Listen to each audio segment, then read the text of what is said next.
ಅವ್ರಿಗೆ ಅದೇನಾಗ್ಬಿಡುತ್ತೋ ಗೊತ್ತಿಲ್ಲ, ಒಂದೇ ಸರ್ತಿ ಹೊಟ್ಟೆ ನೋವು, ಬೆನ್ನು ನೋವು ಅಂತ ಬೀಳ್ತಾರೆ, ಒದ್ದಾಡ್ತಾರೆ, ಅಳ್ತಾ ಇರ್ತಾರೆ.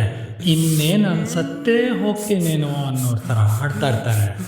ಪೇನ್ ಮೆಡಿಸಿನ್ ಅನ್ನುವಂಥ ಒಂದು ಜರ್ನಲ್ನಲ್ಲಿ ಪ್ರಕಟವಾದ ಒಂದು ವರದಿಯ ಪ್ರಕಾರ ಹೆರಿಗೆಯನ್ನು ಹೊರತುಪಡಿಸಿದರೆ ಅತಿ ನೋವನ್ನು ಕೊಡುವಂತಹ ಒಂದು ಸ್ಥಿತಿ ನಮ್ಮಲ್ಲೇನಾದರೂ ಕಂಡು ಬಂದರೆ ಅದು ಕಿಡ್ನಿ ಸ್ಟೋನ್ ಆಗಿರುತ್ತೆ. ಕೇವಲ 3 ಮೀಟರ್ ಉದ್ದ 71 ಸೆಂಟಿಮೀಟರ್ ಅಗಲ ಇದ್ದ ಲಿಟಲ್ ಬಾಯ್ ಅನ್ನೋ ಒಂದು ಆಟಮ್ ಬಾಂಬ್ ಜಪಾನ್ ದೇಶದ ಹಿರೋಶಿಮಾ ನಾಗಾಸಾಕಿಯನ್ನು 2 ಬೃಹತ್ ನಗರಗಳನ್ನು ನಿರ್ನಾಮ ಮಾಡಿಬಿಡುತ್ತೆ. ಅದರಂತೆ ಒಂದು ಸಣ್ಣ ಕಲ್ಲು ನಮ್ಮ ದೇಹದಲ್ಲಿ ಅಲ್ಲೋಲ ಕಲ್ಲೋಲವನ್ನು ಉಂಟು ಮಾಡಿ ಇನ್ನೇನು ನಾವು ಸತ್ತೋಗ್ತೀವಿ ಅನ್ನುವಷ್ಟು ನೋವು ಕೊಟ್ಟು ನಮ್ಮನ್ನು ಒದ್ದಾಡುವಂತೆ ಮಾಡುತ್ತೆ. ಕಿಡ್ನಿ ಸ್ಟೋನ್ ಬಹಳ ಸಣ್ಣದಾದ ಒಂದು ಹರಳು ಮತ್ತು ಅಷ್ಟೇ ಡೇಂಜರಸ್ ಕೂಡ ಹೌದು. ಆ ನೋವನ್ನು ಅನುಭವಿಸಿದವರಿಗೆ ಮಾತ್ರ ಗೊತ್ತಿರುತ್ತೆ, ಬೇರೆಯವ್ರಿಗೆ ಅದನ್ನು ಇಮ್ಯಾಜಿನ್ ಮಾಡೋಕ್ಕೂ ಆಗಲ್ಲ ಬಿಡಿ. ಪ್ರತಿ ವರ್ಷ ಕೋಟ್ಯಂತರ ಜನ ಈ ಕಿಡ್ನಿ ಸ್ಟೋನ್ನಿಂದ ಬಳಲ್ತಾರೆ.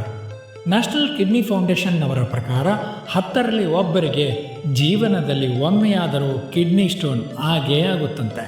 ಆದರೆ ಬಹಳ ಜನಕ್ಕೆ ಗೊತ್ತಿಲ್ಲದಿರೋ ಒಂದು ಖುಷಿ ವಿಚಾರ ಅಂದರೆ ಈ ಕಿಡ್ನಿ ಸ್ಟೋನ್ ಆಗದಂತೆ ತಡೆಯೋದು ನಾವೆಲ್ಲರೂ ಅಂದ್ಕೊಂಡಿದ್ದಕ್ಕಿಂತ ಬಹಳನೇ ಸುಲಭ.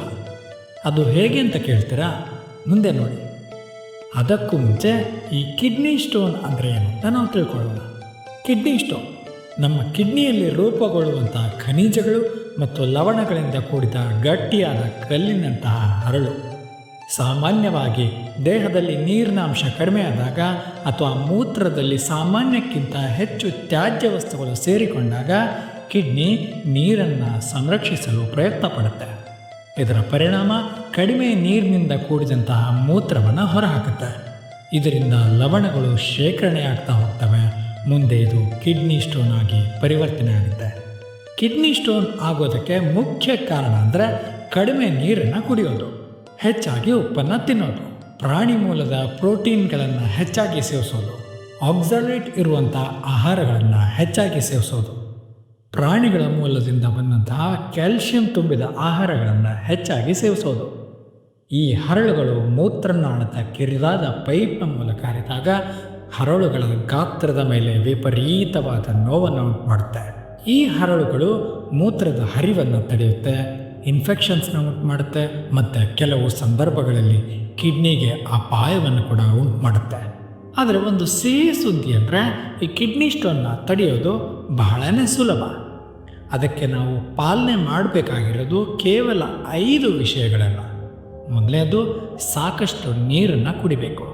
ದಿನಕ್ಕೆ ಕನಿಷ್ಠ 3 ಲೀಟರ್ ನೀರು ಕುಡಿಯೋದ್ರಿಂದ ಯೂರಿನ್ ಕಾನ್ಸಂಟ್ರೇಟ್ ಆಗೋದಿಲ್ಲ ಮತ್ತು ಕಿಡ್ನಿ ಸ್ಟೋನ್ ಕೂಡ ಆಗೋ ಚಾನ್ಸಸ್ ಬಹಳನೇ ಕಡಿಮೆ ಆಗಿಬಿಡುತ್ತೆ. ಹೆಚ್ಚು ನೀರು, ಹೆಚ್ಚು ಮೂತ್ರ, ನೋ ಕಿಡ್ನಿ ಸ್ಟೋನ್ಸ್. ಇನ್ನು ಒಂದು ಪ್ರೋ ಟಿಪ್ ಅಂದರೆ ನಿಮ್ಮ ಮೂತ್ರದ ಬಣ್ಣ ಸಾಮಾನ್ಯ ಹಳದಿಯಾಗಿದ್ದರೆ ನೋ ಪ್ರಾಬ್ಲಮ್ಸ್. ಆದರೆ ಮೂತ್ರದ ಬಣ್ಣ ಡಾರ್ಕ್ ಎಲ್ಲೋ ಅಂದರೆ ಗಾಢವಾದ ಹಳದಿ ಬಣ್ಣ ಹೊಂದಿದ್ರೆ ಇದು ವಾರ್ನಿಂಗ್ ಸೈನ್. ಹೆಚ್ಚು ನೀರು ಕುಡೀರಿ ಅಂತ ಹೇಳೋ ವಾರ್ನಿಂಗ್ ಅಷ್ಟೇ. ಸೊ ಹೆಚ್ಚೆಚ್ಚು ನೀರು ಕುಡಿದ್ರೆ ಕಿಡ್ನಿ ಸ್ಟೋನ್ ಆಗೋದಿಲ್ಲ. 2ನೇ ಟಿಪ್, ಉಪ್ಪನ್ನು ಕಡಿಮೆ ತಿನ್ನಬೇಕು. ಹೆಚ್ಚು ಸೋಡಿಯಂ ಮೂತ್ರದಲ್ಲಿ ಕ್ಯಾಲ್ಶಿಯಂನ ಪ್ರಮಾಣವನ್ನು ಹೆಚ್ಚು ಮಾಡುತ್ತೆ ಮತ್ತು ಇದು ಸ್ಟೋನ್ಸ್ ಆಗೋಕ್ಕೆ ಮುನ್ನುಡಿ ಬರೆದಂಗೆ ಆಗುತ್ತೆ. The new England journal of medicine ರವರ ಪ್ರಕಾರ ದಿನಕ್ಕೆ 2.3 ಗ್ರಾಮ್ಗಿಂತ ಕಡಿಮೆ ಉಪ್ಪನ್ನು ನಾವು ಸೇವಿಸಬೇಕು. ಮತ್ತೊಂದು ಪ್ರೋಟೀನ್, ಯಾವಾಗಲೂ ಫ್ರೆಶ್ ಫುಡ್ನ ತಿನ್ನಿ, ಪ್ರೋಸೆಸ್ ಫುಡ್ನ ಬಿಟ್ಟೇ ಬಿಡಿ. 3ನೇ ಟಿಪ್, ಮಾಂಸಾಹಾರ, ಮೊಟ್ಟೆಯನ್ನು ಆದಷ್ಟು ಕಡಿಮೆ ಮಾಡಿ. ಮುಖ್ಯವಾಗಿ ರೆಡ್ ಮೀಟ್ ತಿನ್ನೋದ್ರಿಂದ ಯೂರಿಕ್ ಆ್ಯಸಿಡ್ ಹೆಚ್ಚಾಗುತ್ತೆ ಮತ್ತು ಯೂರಿಕ್ ಆ್ಯಸಿಡ್ ಹೆಚ್ಚಾದಾಗ ಸ್ಟೋನ್ಸ್ ಆಗೋ ಚಾನ್ಸ್ ಕೂಡ ಬಹಳನೇ ಹೆಚ್ಚಾಗುತ್ತೆ. ಪ್ರೋ ಟಿಪ್ ಅಂದರೆ ಪ್ಲ್ಯಾಂಟ್ಸಿಂದ ಬಂದಂತಹ ಪ್ರೋಟೀನ್ಸ್ಗಳನ್ನು ಹೆಚ್ಚಾಗಿ ತಿನ್ನಿ. ಇದರಿಂದ ಕಿಡ್ನಿ ಸ್ಟೋನ್ಸ್ ಆಗುವಂತಹ ಸಾಧ್ಯತೆ ಬಹಳನೇ ಕಡಿಮೆ ಆಗಿಬಿಡುತ್ತೆ. 4ನೇ ಟಿಪ್ ಅಂದರೆ ಆಹಾರದಿಂದಲೇ ಸಾಕಷ್ಟು ಕ್ಯಾಲ್ಶಿಯಂನ ಪಡೀರಿ. ಅಯ್ಯೋ, ಆವಾಗ ತಾನೇ ಕ್ಯಾಲ್ಶಿಯಂ ಹೆಚ್ಚಾದರೆ ಸ್ಟೋನ್ಸ್ ಬರುತ್ತೆ ಅಂತ ಹೇಳಿದವರು ಇದೇನಪ್ಪ ಆಹಾರದಿಂದ ಸಾಕಷ್ಟು ಕ್ಯಾಲ್ಶಿಯಂ ಪಡೀರಿ ಅಂತ ಹೇಳ್ತಾರೆ ಅಂದ್ಕೊಂಡ್ರಾ? ಶಾಕ್ ಆದ್ರಾ?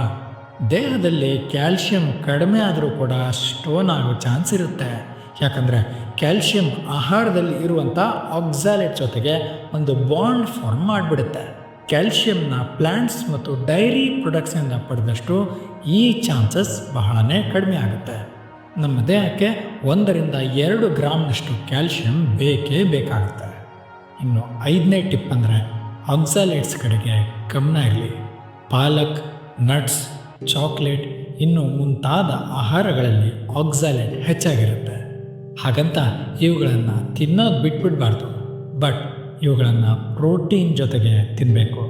ಯಾವಾಗ ಪ್ರೋಟೀನ್ ಹೆಚ್ಚಾಗಿರುವಂತಹ ಸಸ್ಯಾಹಾರದ ಮೂಲಕ ಈ ಆಕ್ಸಾಲೇಟ್ ಕಂಟೆಂಟ್ ಇರುವಂಥ ಆಹಾರಗಳನ್ನು ಸೇವಿಸ್ತೀವೋ ಆವಾಗ ಬ್ಯಾಲೆನ್ಸ್ ಆಗಿಬಿಡುತ್ತೆ. ಸೊ ಇದು ಯಾವಾಗ ಬ್ಯಾಲೆನ್ಸ್ ಆಗುತ್ತೋ ಕ್ಯಾಲ್ಶಿಯಂ ಆಕ್ಸಾಲೇಟ್ ಶೇಖರಣೆ ಆಗೋದು ಕಡಿಮೆ ಆಗುತ್ತೆ. ಇದರಿಂದ ಕಿಡ್ನಿ ಸ್ಟೋನ್ಸ್ ಆಗೋದನ್ನ ನಾವು ತಡಿಬಹುದು. ಇನ್ನೊಂದು ಬೋನಸ್ ಟಿಪ್ ಅಂದರೆ ವ್ಯಾಯಾಮವು ಕಿಡ್ನಿಯ ಕಾರ್ಯವನ್ನು ಸುಧಾರಿಸುತ್ತೆ. ಇದರಿಂದ ದೇಹದಲ್ಲಿನ ಕ್ಯಾಲ್ಶಿಯಂ ಕೂಡ ಬ್ಯಾಲೆನ್ಸ್ ಆಗುತ್ತೆ.